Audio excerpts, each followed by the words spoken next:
Ya está con nosotros el doctor Álvaro Arias, el abogado, representante legal de Raúl Fernández Lipman. ¿Qué tal, doctor? ¿Cómo te va? Bienvenido. Buenas noches, Santi. Muy bien, muy bien. Raúl Fernández Lipman, me decías de manera categórica el otro día, quiere hablar. Raúl Fernández Lipman va a cantar lo que sabe. ¿Eso es correcto, doctor? Sí, correcto, Santi. Yo quisiera explicar una cosa para que la gente entienda. De todo este escándalo surgido por el tema de los audios, el único que tiene dos causas abiertas, dos imputaciones, es Raúl Fernández Lipman. La primera, que es por el tema del cohecho pasivo agravado, tráfico de influencias, asociación criminal, en donde está imputado, además de Raúl Fernández, el señor Óscar González Daer, Jorge Oviedo Mato, Carmelo Caballero y el doctor Rubén Silva. Sí. Posteriormente a esa imputación, la periodista Mabel Renfeld presentó una denuncia por supuesto enriquecimiento ilícito y lavado de dinero. Entonces, la fiscal Victoria Acuña, como consecuencia de esa denuncia de Mabel, le imputó por estos dos hechos punibles. Por el primer hecho, la primera causa están todos imputados y la fiscalía requirió el arresto domiciliario para todos los imputados. Y en el segundo caso, Victoria Acuña pidió prisión, requirió prisión, y cuando nos presentamos, cuando le presenté a Raúl Fernández, 12, 13 de enero, el juez Gustavo Amarilla, que era el juez de feria, le dio prisión preventiva en la Penitenciaría Nacional de Tacumbo. Entonces, en esa causa, era la causa en donde él solo está imputado, es en donde él estaba con prisión preventiva. Hasta que la fiscal se dio cuenta que esa sospecha inicial de que tenía supuestamente cuentas multimillonarias en dólares americanos, en guaraníes, fue perdiendo verosimilitud. Entonces la fiscal pidió informe a los bancos, entidades financieras, casa de cambio, los inmuebles que tiene son todo producto de herencia. Y bueno, entonces le citó a prestar declaración indagatoria y en esa causa ya declaró él. Ya declaró con... Pero no en el caso de los audios. No en el tema de los audios y voy a ir a ese tema después. Antes, bueno, Enrique tiene un material que preparamos sobre este tema como un disparador. La causa Fernández Lipman en sí, Enrique. Gracias, señor. Para entender un poco de qué estamos hablando, digamos, las dos causas de Raúl Fernández Lipman, lo que él está pidiendo a la Fiscalía, esta negociación, se fue a declarar, todos esperábamos que aparezca con datos nuevos, sin embargo, no presentó esta declaración. ¿Por qué no lo hizo? En el siguiente material.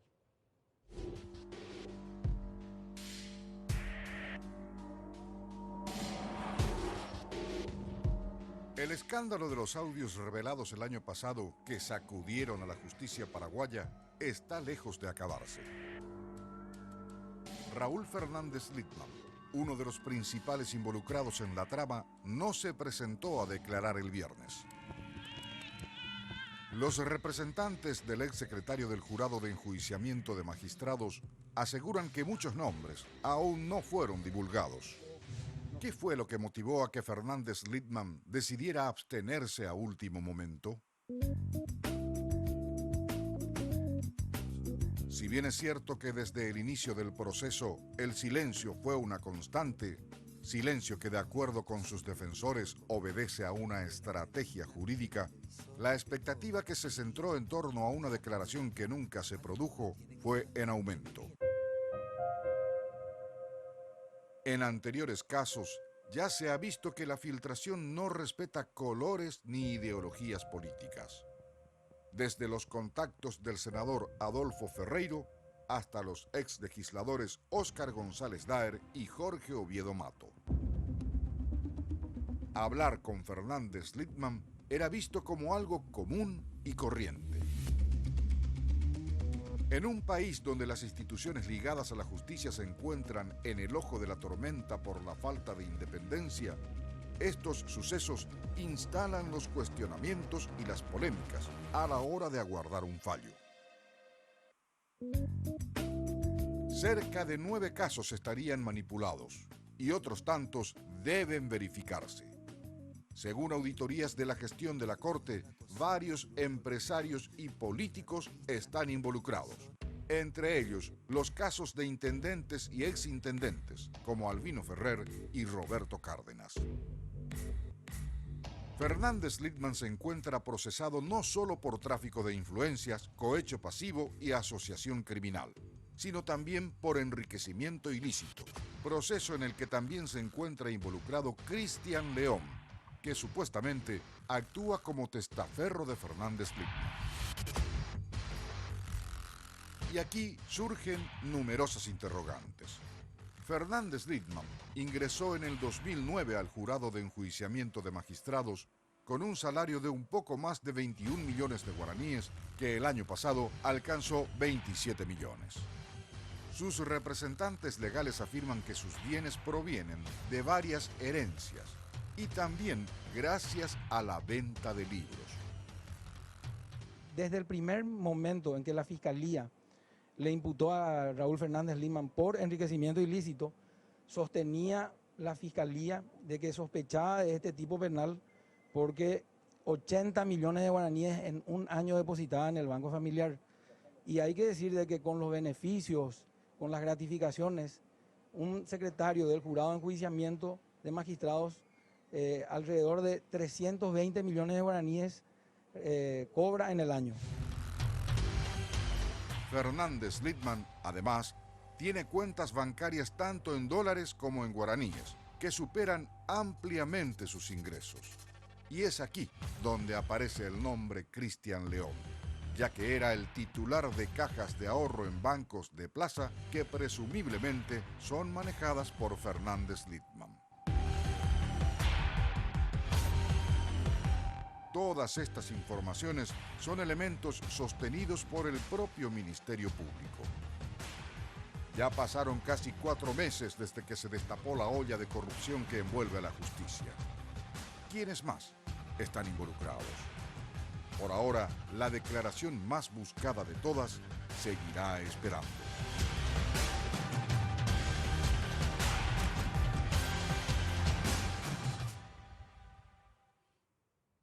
Me imagino que llegaste a hablar con Fernández Lidman en innumerables ocasiones. Cuando lo escuchás, ¿encontrás una persona que sabe y mucho del manejo que tenía el jurado? Sí, por supuesto, claro. Él era el secretario, el actuario, y en el jurado de enjuiciamiento es un tribunal especial, porque no es como un tribunal ordinario en donde se le imputa a cualquier persona y tiene todo un esquema en el Código Procesal Penal. Hay una ley especial y los que son investigados son magistrados. Entonces los magistrados van y ellos mismos hacen sus gestiones ante el señor Fernández Lidman, cuando era actuario. Y desde luego que tiene una muy importante labor el actuario, más aún del jurado de enjuiciamiento de magistrados, porque el presidente, por ejemplo, Óscar González Daer, en realidad es senador y mucho tiempo está en el Senado. Entonces, los que administran, los que preparan todo son los actuarios y los relatores y compañía. O sea, digamos que si bien González Daer era el presidente, quien en realidad cuidaba la casa era Lidman. Claro, así es, porque el esquema está desarrollado de esa manera. Y cuando lo escuchás a Fernández Lidman y contrastamos con lo que los audios revelan, ¿qué porcentaje de lo que en realidad sabe Lidman está revelado a través de los audios? ¿La mayor parte o en realidad es solamente una parte de lo que él podría contar?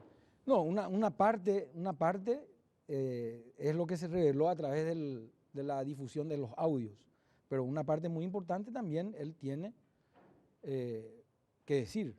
Y yo quiero aclarar, después de escuchar el material muy bien realizado, de que él no declaró el viernes porque nosotros estamos aún hablando con el Ministerio Público, así como te dije en la radio. ¿Y qué le plantean? No, y a ver, resulta de que, si bien es cierto, esto se inició a fines de diciembre, prácticamente 2 o 3 días hábiles entre Navidad y Año Nuevo, tenía otro fiscal, Francisco Torres. En la feria fue con Alcides Corbalán.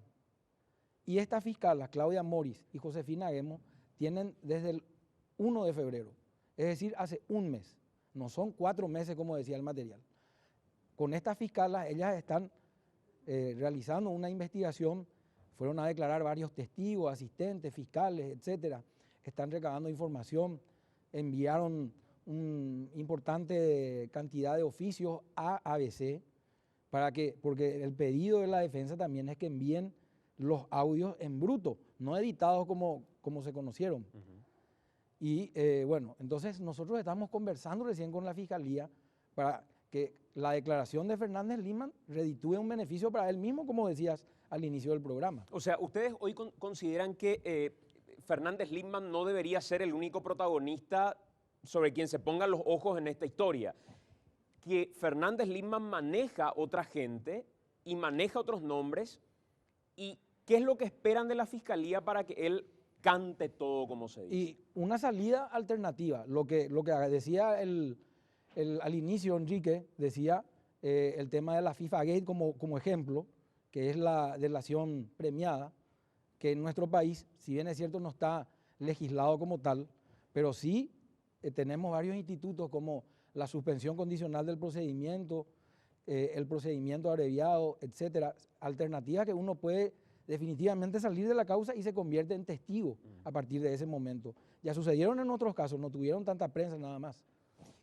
Hace rato te preguntaba, doctor, Sí. ¿qué porcentaje de lo que se conoce es lo que verdaderamente pasaba en el jurado? Vos mirando lo que se vio en la prensa, lo que se escuchó Sí. en los medios, si me tuvieras que dar o un porcentaje de lo que todavía no se reveló, o si es la mitad o más de la mitad, al escucharlo a Lipman, ¿qué pensás?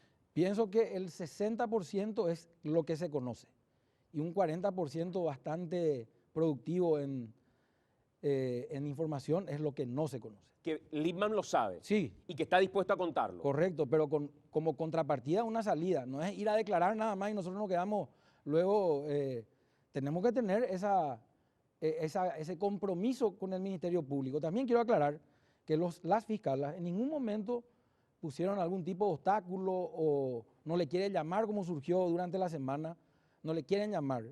Al contrario, le han citado varias veces y todavía nomás no hemos encontrado, pero esto va a continuar, Santiago. Son 6 meses de la etapa preparatoria y muy probablemente el Ministerio Público solicite y requiera una prórroga extraordinaria a la Cámara. ¿Y qué pasa si a ver, pregunto nomás Sí, sí. ¿qué pasa si la Fiscalía dice, esta es una presión, es una coacción por parte de Lipman? En términos jurídicos, Sí. ustedes consideran que no es eso, sino que es una salida procesal prevista en el código. Claro, ellos no podrían decir eso porque lo que pueden decir es, ¿sabes qué? A mí no me interesa lo que va a decir tu cliente. No me interesa el 40% restante. Exacto. Eso es lo que puede llegar a suceder. Pero si es que declara y no hay un compromiso de por medio, entonces no tiene ningún valor para nosotros desde el punto de vista de estratégico, como decía la nota, para emitir esa declaración. Y en ese 40%, ¿hay otros políticos involucrados? Y hay actores, sí diríamos que sí, políticos que formaron parte del jurado, etcétera, muchas personas. O sea, hoy Fernández Lipman, si sabe más de lo que se contó, implica que él reconoce que esos audios le corresponden. Cuando declare, reconocería, ahora soy yo el que estoy diciendo de que tenemos información que puede llegar a serle útil a la Fiscalía y creo yo, si yo soy fiscal, estaría atento a ver qué es lo que podemos acordar. ¿Y cuál es la salida procesal correcta para ustedes? Si ustedes tuvieran que plantear, esto queremos a cambio y con esto nos conformamos, ¿cuál sería la salida? La suspensión condicional del procedimiento. Esa es una salida que prevé el Código Procesal Penal, en donde el imputado reconoce los hechos y el juez le otorga esta salida, se le imponen unas reglas de conducta. Si cumple con las reglas de conducta, se extingue la acción con respecto de esta persona. Y ahí es una cuestión importante lo que quiero aclarar y en todo caso me corrige el doctor Arias. Cuando habla el doctor Arias de reconocer los hechos, siempre estamos hablando del caso audios. Sí. No estamos hablando del enriquecimiento ilícito, porque en el caso del enriquecimiento ilícito, él dice, no me pueden acusar de esto. ¿Es correcto, doctor? Es correcto, así mismo, tal cual. Y contestando al material, Cristian León, se hablaba de una persona que está también imputada, Cristian León, que era el secretario de Fernández Lipman en el jurado, y decía que él tiene unas cuentas, esa era la sospecha de la fiscal. Pero ¿qué pasó? Cristian León está inhibido por una demanda de 2,5 millones de guaraníes. O sea, un tipo que está demandado y como consecuencia de que no tiene ningún bien se le inhibe. ¿De qué manera puede ser el testaferro? Es imposible, es imposible, no tiene nada a su nombre. Él lo que hacía era, iba a hacer trámites, a comprar, a cambiar dinero, pero totalmente dentro de un esquema posible como consecuencia de su salario. Se dijo que Fernández Lipman cambió $24,000 de una. Eso fue un préstamo que él quitó en el Banco Itaú y así el cheque en guaraníes se fue y cambió en la casa de cambio para comprar un vehículo y la cuota que le salió en Itaú, que hasta ahora está pagando, es de 4 millones de guaraníes. Con respecto de su sueldo, más la de su señora, 4 millones puede pagar. Entonces, el tema del enriquecimiento ilícito fue, me arriesgo a decir que fue un chismerío que se presentó en la fiscalía y que derivó en esta imputación y que finalmente la misma fiscala, en oportunidad de la revisión que hemos solicitado, dijo, es cierto lo que dice, no hay elementos, hoy pierde verosimilitud, incluso estaba dispuesta a un cambio de calificación. Entonces, en ese caso no hay nada que negociar con el Ministerio Público. Ahora, en algún momento vos hablabas de la venta de libros. Y recuerdo haber hablado con un montón de gente del ámbito de la literatura y me decía, si fuera verdad lo que dice Lipman, nosotros nos cansaríamos de escribir libros y no sería una cuestión de apostolado, sería una cuestión de comercio y de negocio real. Tal dinero no corre en el ámbito de los libros. Después aclararon ustedes y dijeron, no, era del ámbito educativo y sí le estaba permitida esa tarea porque estaba ligada al ámbito educativo.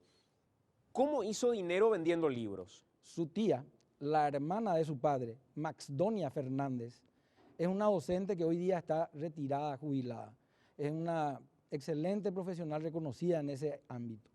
Ella quitó un libro para la venta de los universitarios que se están iniciando en todas las universidades, la nacional, la católica, en todas las universidades, y tenía una venta muy importante. ¿Y qué hacía este señor Fernández? Le ayudaba a la tía en distribuir y ganaba un porcentaje. Comisionaba. Claro. Entonces, en algún momento dado vendieron algo así como, no estoy muy seguro, pero algo así como 3,000 libros. 3.000 ejemplares. Sí, 3,000 ejemplares. Y bueno, y eso fue lo que nosotros le contamos a la fiscala, pero no, es que... ¿Y de qué era el libro? ¿De qué se trataba Redacción el libro? castellana. Redacción castellana de Maxdonia Fernández. Exactamente. ¿Y ese libro era de compra obligatoria en las universidades? Sí, señor. Sí, señor. Así mismo. Incluso vamos a presentar un escrito pidiendo que se libre un oficio a la editorial para que informe cuántos ejemplares se han vendido y que envíen la contabilidad de todo esto, porque año tras año fue esta. ¿Y cuánto estaba cada libro? No, ya no sé, no recuerdo ahora. 120.000 guaraníes me dicen acá, que es el Puede costo. ser, puede ser.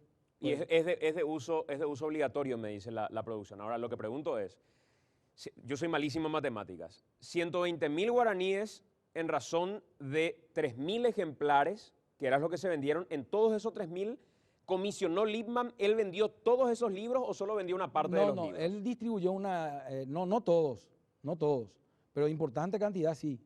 Pero además, esto yo te quiero decir, Santi, que no es que el producto de la venta de estos libros era su principal excusa para decir que tenía esa cantidad de dinero. Solamente fue un comentario que le hizo él a la fiscala Victoria Acuña como consecuencia de sumar todos los beneficios que tenía, su salario, beneficios extraordinarios en el jurado. Esto también una vez le robaron un auto a mano armada, estaba asegurado y le pagaron 80 millones de guaraníes, agregamos... ¿De la aseguradora? De la aseguradora. Entonces eso fue y depositó en su cuenta corriente y eso fue lo que le llamó la atención a la denunciante y luego a la fiscala. Si son 120.000 guaraníes, son 3,000 ejemplares, son 360 millones de guaraníes. ¿Cuál era la comisión que él tenía a su favor por la venta de cada ejemplar? No estoy recordando, Santiago, pero tengo entendido que era algo así como el 20%. De todas formas, para tener un documento oficial, nosotros, repito, vamos a presentar un requerimiento solicitándole a la fiscala que envíe un oficio a la editorial para que pueda informar con certeza esto. También vamos a pedir la declaración de la señora Si, Macdonia. si hubiera vendido la Sí. totalidad de los libros, si hubiera vendido, estamos hablando de 72 millones de guaraníes. Sí. Y 72 millones de guaraníes justifican qué porcentaje de lo que él tenía en la cuenta. Realmente no hay un porcentaje directo, porque, por ejemplo, tenía el dinero y depositaba en una cuenta que tenía en el banco familiar, otro en el banco Itaú, y fue la declaración de este señor a la fiscala explicándole también que tenía un ingreso de esa manera. Doctor, cuando Fernández Lindman dice yo sé mucho más, ¿en qué momento él decide contarte esa parte de la historia? A ver, si Fernández Lindman lo sabe, hoy Álvaro Arias también lo sabe, o él no te cuenta detalles y te dice yo voy a contar ante el Ministerio Público. No, yo creo que él me contó todo, absolutamente todo. Y lo que vos escuchaste, obviamente no es una cuestión de secreto profesional, lo que vos escuchaste desbarata de cierto modo parte de cómo se está llevando la investigación o la refuerza para con algunos protagonistas.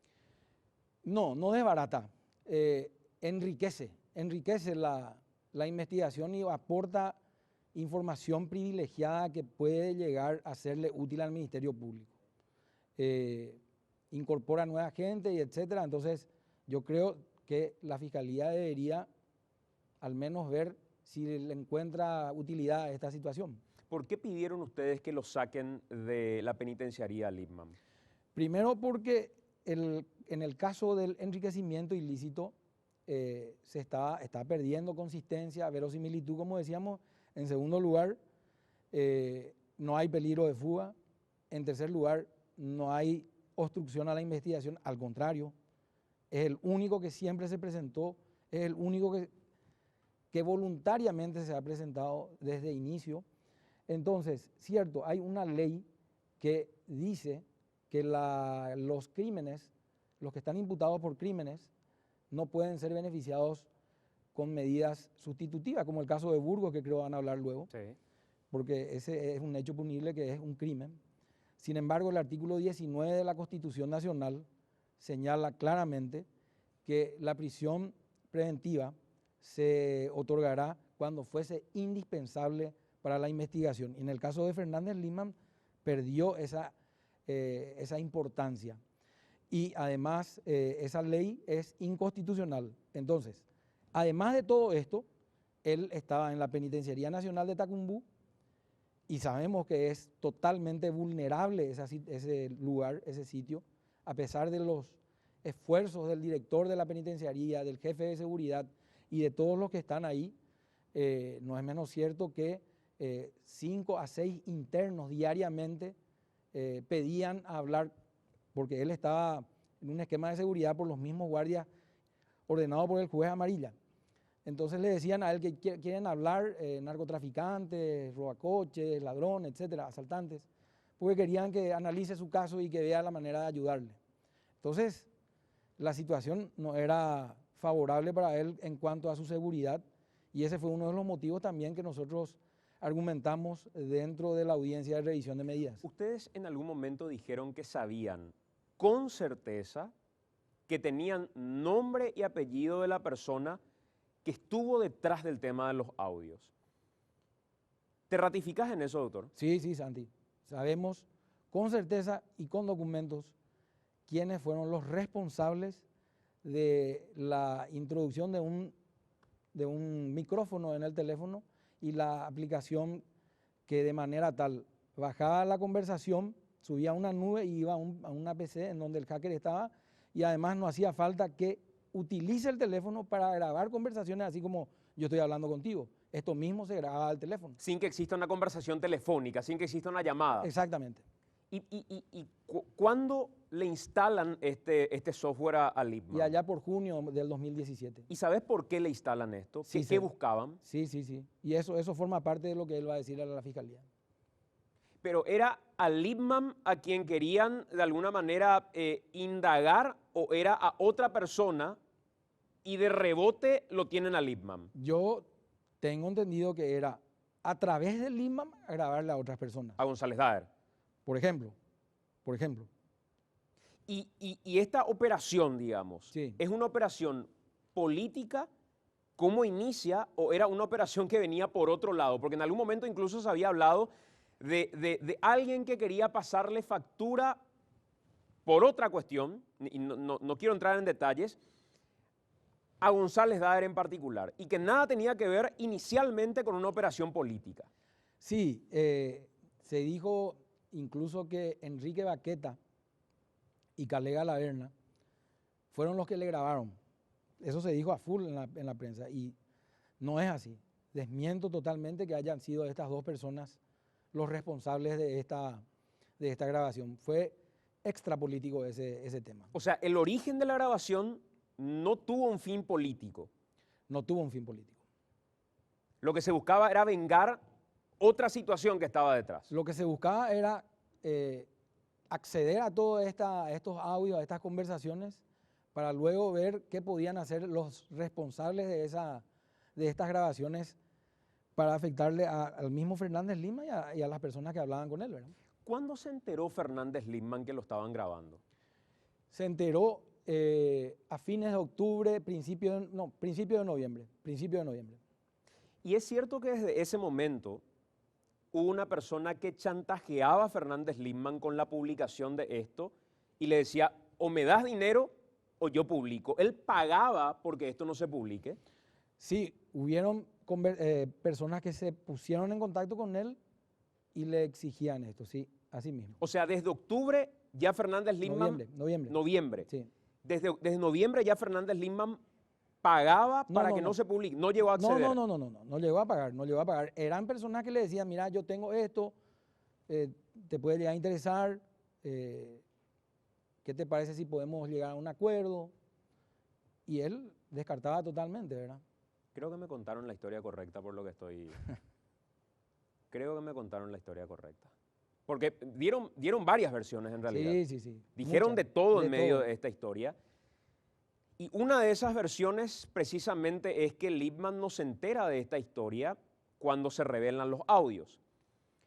Que ya lo sabía mucho antes y que había una persona ligada al Ministerio Público o que correteaba por los pasillos del Palacio de Justicia, que era muy hábil con este tipo de trámites, que tenía los audios o que sin tener los audios conocía de esos audios, operando en nombre de quienes lo tenían, y que incluso me dicen a mí, llegó a sacarle plata a alguno de los involucrados, diciendo, si no me das plata, yo publico. ¿Fue más o menos así la historia, doctor? Sí, más o menos así. Más o menos así. Y también pudo haber vendido, entre comillas, los materiales a otra persona que hubiese estado interesado en esto. ¿No te parece? Y que esa persona finalmente los revela. Y que esa persona se encarga de entregar... O sea, de distribuir a medios, no de revelar. Sí. Y cuando se dice que no se dieron a conocer todos los audios, ¿vos también suscribís eso? Sí, claro que sí. Que solamente una parte se llegó a revelar. Pero Santiago, desde junio hasta noviembre le grabaron.